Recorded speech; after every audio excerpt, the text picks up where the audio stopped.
नमस्कार स्टूडेंट्स, आज हम क्लास 10 मैथ्स का वो चैप्टर समझने वाले हैं जो बोर्ड एग्जाम में अच्छे मार्क्स की गारंटी देता है। चैप्टर का नाम है बहुपद यानी कि पॉलिनोमियल्स। इस पूरे सेशन में हम सिर्फ फॉर्मूले नहीं रटेंगे बल्कि उनके पीछे का लॉजिक और उन्हें ग्राफ पर कैसे देखते हैं ये भी समझेंगे ताकि आपका हर कॉन्सेप्ट एकदम क्रिस्टल क्लियर हो जाए।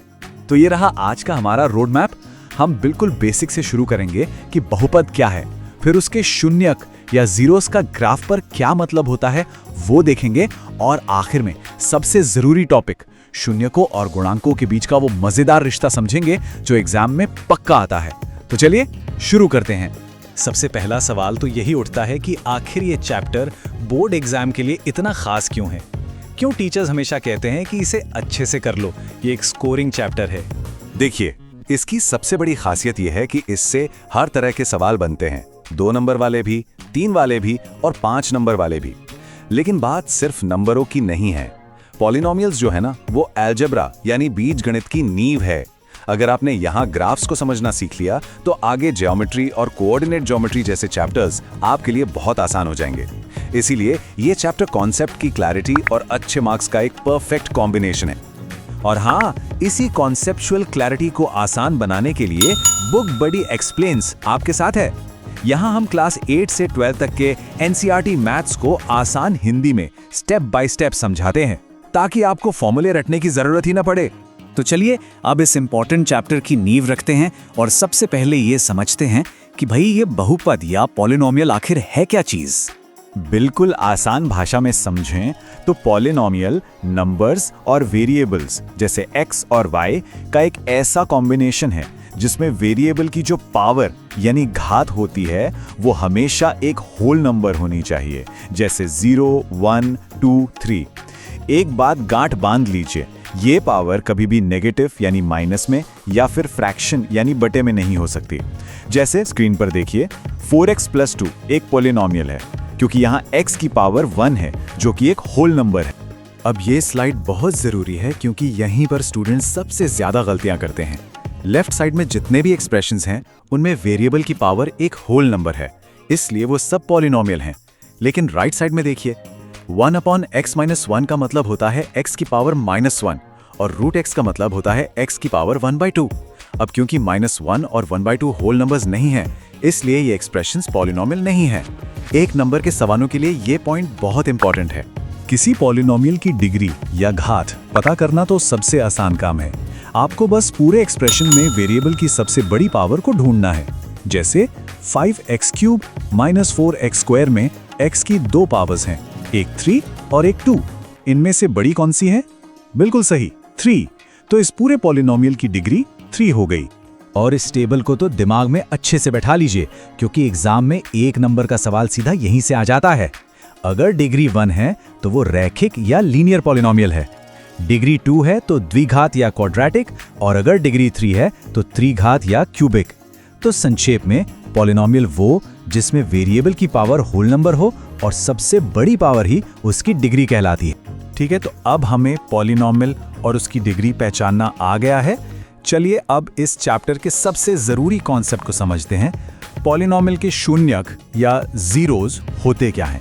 सोचिए, पॉलिनोमियल एक मशीन की तरह है। आप उसमें x की कोई वैल्यू डालते हैं और आपको एक आउटपुट मिलता है।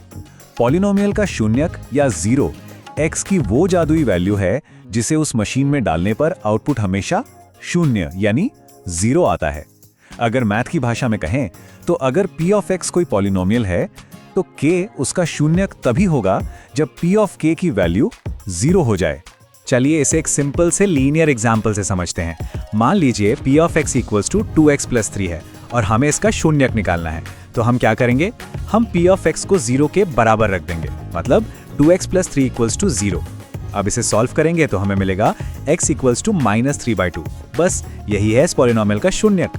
मतलब सीधी सी बात है, शून्यक x की वो वैल्यू है जो पूरे पॉलिनोमियल को शून्य बना दे। अभी तक तो हमने शून्यक को अलजेब्रा के हिसाब से समझा, पर क्या कभी सोचा है कि ग्राफ पर यह शून्यक कैसा दिखता होगा? चलिए अब शून्यकों का ज्योमेट्रिकल मीनिंग समझते हैं, जो कि बहुत ही इंटरेस्टिंग है। ये इस चैप्टर का गोल्डन रूल है, इसे हमेशा याद रखना।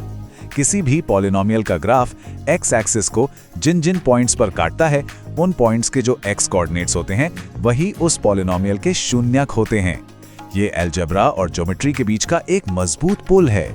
देखिए, एक लीनियर पॉलिनोमियल का ग्राफ हमेशा एक सीधी लाइन होता है और ये सीधी लाइन x एक्सिस को हमेशा ठीक एक ही पॉइंट पर काटेगी। इसीलिए एक लीनियर पॉलिनोमियल का हमेशा सिर्फ एक ही शून्यक होता है। अब यह है एक क्वाड्रेटिक पॉलिनोमियल का ग्राफ जिसकी शेप एक पैराबोला जैसी होती है। जरा ध्यान से देखिए, ये ग्राफ x एक्सिस को दो अलग अलग पॉइंट्स पर काट रहा है।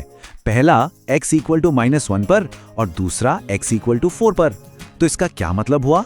इसका मतलब है कि इस क्वाड्रेटिक पॉलिनोमियल के दो शून्यक हैं, -1 और 4।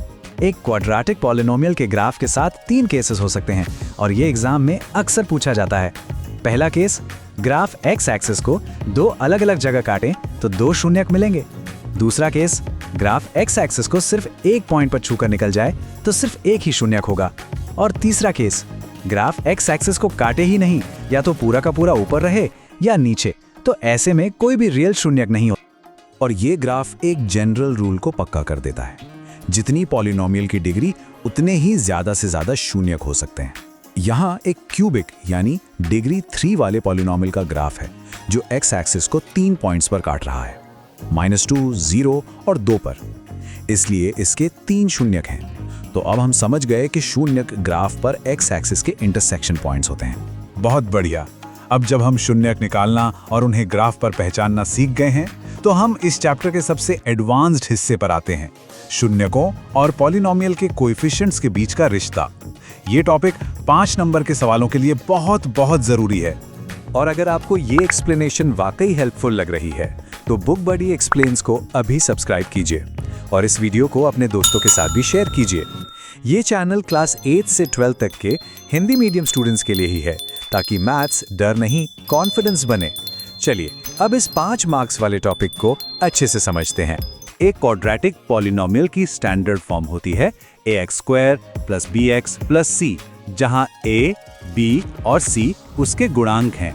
अगर इस पॉलिनोमियल के शून्यक अल्फा और बीटा हैं तो एक सीधा सा रिश्ता है, उन शून्यकों का जोड़ यानी अल्फा + बीटा हमेशा -b/a के बराबर होगा और उनका गुणा यानी अल्फा बीटा हमेशा c/a के बराबर होगा। इसी तरह एक क्यूबिक पॉलिनोमियल के लिए जिसके शून्यक अल्फा, बीटा और गामा होते हैं, 3 फॉर्मूले होते हैं। एग्जाम में ये फॉर्मूले लिखना बहुत जरूरी होता है, इसके भी मार्क्स मिलते हैं। आइए एनसीईआरटी के एक उदाहरण से इसे वेरीफाई करके देखते हैं। पॉलिनोमियल है 2x² - 8x + 6। इसके शून्यक होते हैं 1 और 3। अच्छा, शून्यकों का जोड़ क्या हुआ? 1 + 3 = 4। अब फॉर्मूले से चेक करते हैं। -b/a हुआ -8/2, जो कि 4 ही आया, हो गया वेरीफाई। अब गुणा देखते हैं। 1 × 3 = 3 और फॉर्मूले से c/a हुआ 6/2, जो कि 3 ही आया, ये भी वेरीफाई हो गया। एग्जाम में आपको बिल्कुल इसी तरह स्टेप बाय स्टेप करके दिखाना होता है। तो चलिए अब तक हमने जो कुछ भी सीखा है उसे एग्जाम के लिहाज से फटाफट समराइज कर लेते हैं, ताकि कोई भी जरूरी पॉइंट मिस ना हो। एग्जाम के लिए इन बातों को हमेशा याद रखना। पहली बात, पॉलिनोमियल की डिग्री ही बताएगी कि उसके ज्यादा से ज्यादा कितने शून्यक हो सकते हैं। दूसरी बात, शून्यक ग्राफ पर वो पॉइंट्स हैं जहां ग्राफ x एक्सिस को काटता है। तीसरी बात, अपने जवाब में शून्यकों के जोड़ -b/a और गुणा c/a का फॉर्मूला हमेशा लिखना है। चौथी बात, ग्राफ वाले सवालों में पूरे नंबर चाहिए तो एक साफ सुथरा डायग्राम बनाना ही बनाना है। और आखिरी बात, शून्यकों और गुणांकों के रिश्ते को वेरीफाई करने वाले सवालों की खूब प्रैक्टिस कीजिए।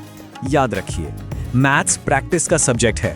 अगर आपको पॉलिनोमियल्स के किसी भी कॉन्सेप्ट में कोई डाउट हो या कोई ग्राफ समझने में दिक्कत आए तो बिना किसी झिझक के कमेंट बॉक्स में जरूर पूछिए। बुक बडी एक्सप्लेन्स आपकी मैथ्स लर्निंग जर्नी में हमेशा आपके साथ है। All the best.